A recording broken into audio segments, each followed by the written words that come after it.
በስመ አብ ወወልድ ወመንፈስ ቅዱስ አሐዱ አምላክ አሜን። ክቡር አባታችን የኔታ ሊቀ ጠበብት ፍስሐ፣ አባቶች ካህናት፣ ወንድሞች ዲያቆናት፣ እግዚአብሔር የሚወዳችሁ እግዚአብሔርን የምትወዱ በቃሉ ለመባረክ ምሕረቱን ቸርነቱን ይቅርታውን ርህራሄውን ፈልጋችሁ በዚህች በተቀደሰችዋ ዕለተ ሰንበት በማለዳ በአምላካችን በዙፋኑ ፊት ለምስጋና ለአገልግሎት ሕያውና ዘላለማዊ ቃሉን ለመስማት የተሰበሰባችሁ የልዑል እግዚአብሔር ቤተሰቦች የእናታችን የቅድስተ ቅዱሳን የድንግል ማርያም የቃል ኪዳንና የአስራት ልጆች ክርስቲያኖች ሁላችሁም በዘላለም ፍቅሩ በወደደን ኃጢአታችንንም በደሙ ፈሳሽነት ባጠበልን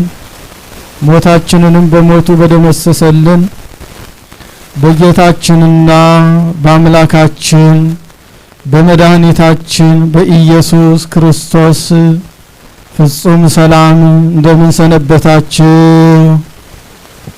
ሰው የለም። እንደምን አደራችሁ? እንደምን አረፈዳችሁ? ምሕረቱ ለዘላለም የሆነ ልዑል አባታችን አምላካችን እግዚአብሔር እንደ ኃጢአታችን ብዛት እንደ ሰውነታችን ክፋት ተቆጥቶ ሳያጠፋን ምሕረቱን ይቅርታውን ርህራሄውን አብዝቶ በአምላካዊ ፍቅሩ ስቦ በሕይወትና በጤና አቆይቶ በፊቱ በመቅደሱ ስለሰበሰበን ክብርና ምስጋና ለቅዱስ ስሙ ይሁን። ክብርና ምስጋና ለአምላካችን ይሁን። አሜን በሉ። ክብርና ምስጋና ለቅዱስ ስሙ ይሁን። ልባችሁ አይታወክ። የዮሐንስ ወንጌል ምዕራፍ 14 ቁጥር 1 ዛሬ በቅዳሴው መካከል በወንጌሉ ሲነበብ ከሰማችሁት ቃል የተወሰደ ነው። ልባችሁ አይታወክ። በዚህ ኃይለ ቃል መነሻነት ጥቂት የእግዚአብሔርን ቃል እንሰማለን። እግዚአብሔር አምላካችን ለሁላችንም ማስተዋሉን ያድለን። ከትምህርቱ በፊት አንድ ሁለት ማሳሰቢያዎችን እናገራለሁ። አንደኛው አሁን ከቅዳሴው በኋላ ባለፈው ሳምንት ማስታወቂያውን እንደሰማችሁት በቅርቡ በእንግሊዘኛ ቅዳሜ ቅዳሴ ለመጀመር ዝግጅት እየተደረገ ይገኛል። እሱም በተመለከተ የሚቀርብ ማብራሪያ ስላለ ሁላችሁም ቆይታችሁ እንድትካፈሉ ሐሳባችሁን እንድትሰጡ እንድትሳተፉ አሳስባለሁ። ሁላችሁም እንዳትሄዱ በእግዚአብሔር ስም አደራላለሁ። ሌላ ሁለተኛው ማሳሰቢያ ባለፈው እንደምታሳውሱት በተከታታይ ለ7 ክፍል በዚሁ በቤተክርስቲያናችን በዕለተ ሰንበት የቅዳሴ ትምህርት ተሰጥቷል። የቅዳሴው ምስጢር ምንድነው የሚለውን በዝርዝር የተማርነውን ታስታውሳላችሁ። እሱን የተማርነውን ትምህርት ደግሞ በኖት ተዘጋጅቶ ለእናንተ ቀርቧል። ተወሰናችሁ ወስዳችኋል። ብዙዎቻችሁ ግን አልወሰዳችሁም። በንዋያተ ቅድሳት ክፍል ይገኛል። ሙሉ የቅዳሴው ትምህርት ተዘጋጅቶ ቀርቦላችኋል። የምታስቀድሱት ቅዳሴ እንዲገባችሁ እያንዳንዱ ምስጢር የተተነተነበት ማስታወሻ ስለሆነ ከንዋያተ ቅድሳት ክፍል እየሄዳችሁ እንድትወስዱ ማሳሰብ እወዳለሁ። ወደ ትምህርቱ እናልፋለን። እስቲ ሁላችሁም ይህን ቃል በማስተዋል ሆናችሁ ተናገሩት። ልባችሁ አይታወክ በሉ። ድገሙት። ምንም አይሰማኝም። ብዙ ናችሁ ግን አይሰማም። ልባችሁ አይታወክ። የዮሐንስ ወንጌል ምዕራፍ 14 ቁጥር 1 ላይ የተጻፈ ኃይለ ቃል ነው። ይህንን ቃል የተናገረው አጽናኙ ጌታችን አምላካችን መድኃኒታችን ኢየሱስ ክርስቶስ ነው። የነገራቸውም ለቅዱሳን ሐዋርያቱ ነው። ልባቸው በምን ቢታወክ ነው ጌታችን ይህንን የሚያጽናና ቃል የተናገራቸው? ሐዋርያት በብዙ ነገር ልባቸው ታውኮ ነበር። ከዚህ ከምዕራፍ 14 ቀደም ብሎ ያለውን የዮሐንስ ወንጌል ምዕራፍ 13ን ስናነብ ታሪኩ ከዛ ተያይዞ የሚመጣ ነው። ጌታችን አምላካችን መድኃኒታችን ኢየሱስ ክርስቶስ በዚህ ዓለም ሲመላለስ ሁሉን ነገር እየሰራ አሳይቶናል። ጾሞ ጾሙ፣ ጸልዮ ጸልዩ፣ ዝቅ ብሎ የደቀ መዛሙርቱን እግር አጥቦ እያንዳንዳችሁ ትህትናን ገንዘብ አድርጉ፣ ሁላችሁም እርስ በርሳችሁ ተከባበሩ ብሎ ለደቀ መዛሙርቱ ስለ ትህትና ራስን ዝቅ ስለማድረግ ካስተማረ በኋላ ሁላችሁ ንጹሃን ናችሁ አላቸው። ሁላችሁ ምንድናችሁ? ሁላችሁ ንጹሃን ናችሁ ካለ በኋላ ግን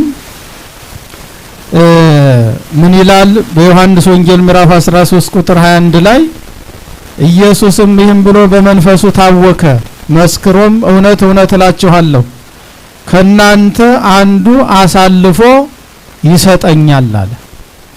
ይሄ በጣም አስደንጋጭ ነበር።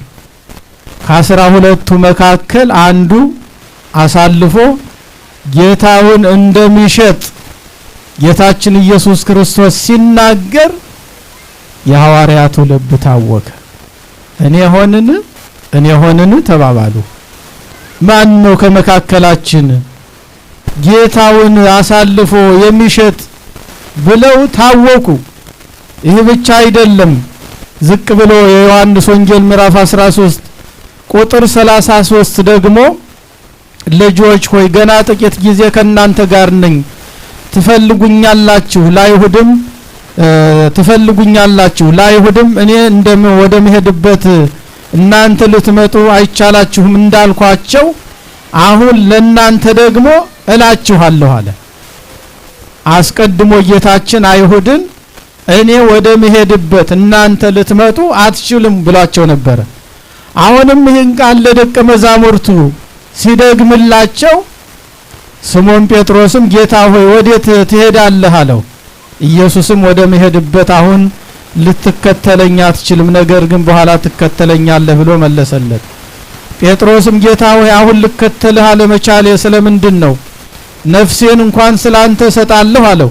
ኢየሱስም እንዲህ ብሎ መለሰለት፣ ነፍስህን ስለኔ ትሰጣለህን? እውነት እውነት እልሃለሁ 3 ጊዜ እስክትክደኝ ዶሮ አይጮህም አለው። አሁን ሁለት በጣም አስደንጋጭ ነገር ለሐዋርያቱ ጌታችን ነገራቸው። አንደኛው ምንድነው? ቅድም የነገርኳችሁ ከናንተ አንዱ አሳልፎ ምን ይለኛል? እየሰማችሁኝ ነው? ከናንተ አንዱ አሳልፎ ይሰጠኛል፣ በ30 ብር ይሸጠኛል የሚል አስደንጋጭ ነገር ከነገራቸው በኋላ ቅዱስ ጴጥሮስም እንደሚክድ ጌታ ሲናገር በሐዋርያቱ ልቡና እጅግ መታወክ፣ እጅግ ማዘን ተፈጠረ። አንዱ አሳልፎ የሚሰጠው ከሆነ አንዱም የሚክደው ከሆነ ከዚህ የበለጠ አስደንጋጭ ነገር የለም። ስለዚህ የሐዋርያት ልባቸው ታወከ፣ ደነገጡ። የልብን መታወክ መርምሮ የሚያውቅ የሚረዳ ጌታችን አምላካችን መድኃኒታችን ኢየሱስ ክርስቶስም በሚያጽናና ቃል ምን አላቸው? ልባችሁ አይታወክ አለ ጌታችን። ልባችሁ አይታወክ። ይህ ቃል በጣም የሚያጽናና ቃል ነው። ጌታችን ኢየሱስ ክርስቶስ ልብን የሚያጽናና ነው። ያዘኑትን የሚያረጋጋ የታወከ ልብ የሚያጽናና ነው። ልባችሁ አይታወክ ብሎ ደቀ መዛሙርቱን አጽናናቸው። ጌታችን ኢየሱስ ክርስቶስ ይህን ቃል ለጊዜው ለደቀ መዛሙርቱ ቢናገርም እስከ ዓለም ፍጻሜ ለሚነሱ ምእመናን ሁሉ የተነገረ ቃል ነው። ዛሬም ወዳጆቼ ክርስቲያኖች ልባችን ሲታወክ ጌታችን አምላካችን መድኃኒታችን ኢየሱስ ክርስቶስ በሚያጽናና ቃል ልባችሁ አይታወክ ይለናል። ደቀ መዛሙርቱ አንዱ ጌታውን የሚሸጥ መሆኑን ሲያውቁ፣ አንዱ ደግሞ የሚክድ መሆኑን ሲያውቁ ልባቸው ታውኮ ነበር። ልባችሁ አይታወክ በሚል ቃል ጌታችን አጽናናቸው። ዛሬም ወዳጆቼ ክርስቲያኖች በዚህ ዘመን የምንኖር ክርስቲያኖች ልባችን የሚታወክበት ነገር ብዙ ነው። ምን የማያውክ ነገር አለ በዚህ ዘመን? ዜናውን ብንሰማው የሚያውክ ነው። እለት እለት የሚደረገው የሚያውክ ነው። ከሐዋርያቱ መካከል ጌታውን አሳልፎ የሚሸጥ እንደተገኘው ሁሉ ዛሬም ከጌታ ደቀ መዛሙርት ከቤተ ክርስቲያን አገልጋዮች መካከል ቤተ ክርስቲያንን አሳልፈው የሚሸጡ ይሁዳዎች ስላሉ ልባችን በብዙ ይታወካል። እንደ ይሁዳ ያሉ ዛሬም በቤተ ክርስቲያን ውስጥ አሉ ተሰግስገው ቤተ ክርስቲያንን የሚሸጡ ለጥቅማቸው የሚለውጡ ለስልጣን ሲሉ የቤተ ክርስቲያንን ጥቅምና ደህንነት አሳልፈው የሚሰጡ የቤተ ክርስቲያን ልጆች የሆኑ ይሁዳዎች አሉ በዚህ ዘመን። ይሁዳ መጨረሻው ጥፋት እንደሆነ ዛሬም እንደ ይሁዳ ያሉ ሰዎች መጨረሻቸው ጥፋት ነው። ቤተ ክርስቲያን ግን ለዘላለም ትኖራለች። ቅዱስ ጴጥሮስ ጌታውን እንደካደ በፍርሃት ተሞልቶ ጌታውን አላውቀውም እንዳለ ዛሬም እንደ ቅዱስ ጴጥሮስ ታላላቅ ስልጣን ተሰጧቸው ከፍርሃት የተነሳ ክርስቲያኖች ሲጨፈጨፉ፣ ካህናት ሲታረዱ፣ አብያተ ክርስቲያናት ሲቃጠሉ ዝም ያሉ እረኞች ብዙ ናቸው። በዚህ ሳምንት ያየነው ልብ የሚሰብር ሐዘን አለብን። አብያተ ክርስቲያናት በእሳት ሲነዱ አይተናል። በሀገራችን በኢትዮጵያ ክርስቲያኖች ሲታረዱ አይተናል። እንደ በግ ሲታረዱ ደማቸው ሲፈስ። ነገር ግን ቅዱስ ጴጥሮስ በፍርሃት ተውጦ ጌታውን እንደካደ ዛሬም መንጋውን የካዱ እረኞች ብዙ ናቸው፣ ብዙ ናቸው። ስለዚህ ሐዘን በልባችን ሞልቷል፣ መታወክ በልባችን ሞልቷል። ክርስቲያኖች የምንታወክበት ነገር ብዙ ነው። ልባችሁ አይታወክ የሚለው የጌታ ቃል ዛሬም ለኛ ያስፈልገናል። የልብን መታወክ የሚያስወግድ እሱ ነውና በቤተ ክርስቲያን ላይ፣ በምእመናኑ ላይ፣ በካህናቱ ላይ ይህ ሁሉ መከራ እየደረሰ ልባችን ሲታወክ የሚያጽናናን የጌታ ቃል ብቻ ነው። ልባችሁ አይታወክ የሚል እረኛ እንኳን ቢጠፋ የጌታ ቃል ግን ያጽናናላል። ክርስቲያኖች ጌታ ዝም ብሎ በባዶ አይደለም ልባችሁ አይታወክ ያለው። ለሐዋርያት ልባቸው እንዳይታወክ የሚያደርግ መልካም ነገር ተናግሮ ነው ጌታችን። ምንድነው ያላቸው? ልባችሁ አይታወክ ካለ በኋላ በእግዚአብሔር እመኑ በእኔም እመኑ አለ። በማን እመኑ ንገሩኝ? በእግዚአብሔር እመኑ ሲል ምን ማለቱ ነው? በእግዚአብሔር አብ እመኑ፣ በእኔም እመኑ፣ በባህር ሕይወቴ በመንፈስ ቅዱስም እመኑ አለ። ስለዚህ የመታወክ መድኃኒቱ ምንድነው ማለት ነው? በእግዚአብሔር ማመን ነው። ክርስቲያኖች በእግዚአብሔር ያመነ ክርስቲያን አይታወክም። ቀጥሎ ያላቸዋል ለደቀ መዛሙርቱ በእኔ እመኑ፣ በእኔ ካመናችሁ በአባቴ በአብ በባሕረ ሕይወቴ በመንፈስ ቅዱስ ካመናችሁ በእምነት ሁሉ ይደረጋልና ልባችሁ አይታወክም አላቸው። ስለዚህ ልባችን ሲታወክ እምነታችንን በእግዚአብሔር ላይ ማድረግ ነው መድኃኒቱ። ለሚያምን ሁሉ ይቻላል ተብሎ ተጽፏል በማርቆስ ወንጌል ምዕራፍ 9 ቁጥር 23 ላይ። ይህ ብቻ አይደለም፣ ለደቀ መዛሙርቱ የሰጣቸው ተስፋ ጌታችን ምን አላቸው መሰላችሁ? በዚህ ዓለም ሳላችሁ ብዙ መከራ አለባችሁ፣ እኔ ዓለምን አሸንፌዋለሁ፣ እናንተም ምን በሉት አሸንፉት አለ። እኔ ወደ አብ እሄዳለሁኝ፣ ስፍራም አዘጋጅላችኋለሁ አለ። ምን አዘጋጅላችኋለሁ? ንገሩኝ። ምን ስፍራ አዘጋጅላችኋለሁ አለ። ይህ ያጽናናል አያጽናናም? በምድር ያለው መኖሪያችን ቢፈርስ እንኳን በሰማይ በእጅ ያልተሰራ ቤት አለን ይላል ቅዱስ ጳውሎስ። ስለዚህ ወዳጆች ክርስቲያኖች በምድር ያለው ሕይወታችን ባይሳካ መከራ ቢበዛብን ጌታ ምን አዘጋጅቶልናል? በሰማይ ስፍራ አዘጋጅቶልናል። በአባቴ ቤት ብዙ መኖሪያ አለ፣ ዳግመኛ እመጣለሁ እወስዳችኋለሁ፣ ከኔ ጋራም ለዘላለም ትሆናላችሁ አለ። ከዚህ በላይ የሚያጽናና ቃል አለ? ከዚህ በላይ የልብን መታወክ የሚያሳርፍ ቃል አለ? ዛሬም ክርስቲያኖች የሚጽናኑበት ቃል ይህ ነው። እግዚአብሔር አምላካችን ዳግመኛ ይመጣል፣ ወደሱ ምን ይለናል? ይወስደናል። የቤተ ክርስቲያን የመጨረሻው ተስፋዋ ኢየሱስ ክርስቶስን መጠበቅ ነው። ሙሽራውን መጠበቅ ነው። መጥቶ የሚወስደን ሙሽራውን ኢየሱስ ክርስቶስን መጠበቅ ነው። ትልቁ ተስፋችን ይሄ ነው። በምድር ያለው ነገር ባይሳካ፣ መከራ ቢበዛብን፣ ችግር ቢበዛብን፣ ብንደህይ፣ ብንራብ፣ ብንጠማ፣ ምድራዊ ቤታችን ቢፈርስ በሰማይ ቤት አለን ክርስቲያኖች። ይሄ ያጽናናናል። ስለዚህ ለደቀ መዛሙርቱ እንዲህ አይነት ተስፋ ሰጥቶ ነው ያጽናናቸው። በአባቴ ቤት ብዙ መኖሪያ አለ፣ አይዟችሁ፣ በምድር ያለውን አትጨነቁ፣ አላፊ ነው፣ አጭር ጊዜ ነው፣ ብቻ በሃይማኖታችሁ ጽኑ፣ እኔ እመጣለሁ፣ ሁሉንም አሳልፋለሁ፣ ግፈኞችም ያልፋሉ፣ መከራ የሚያጸኑትም ያልፋሉ፣ አፈር ይበላቸዋል፣ ሰማይና ምድር ተጠቅልለው ያልፋሉ፣ የማያልፈውን ዘላለማዊ ቤት አወርሳችኋለሁ። ክርስቲያኖች በመጨረሻ ወርሰነው የምንኖር ራሱ ኢየሱስ ክርስቶስን ነው። እርሱ ፀሐያችን፣ እርሱ ሕይወታችን ሆኖ ወርሰነው የምንኖር በሰማይ ኢየሱስ ክርስቶስን ነው። ደስ ይበላችሁ ክርስቲያኖች።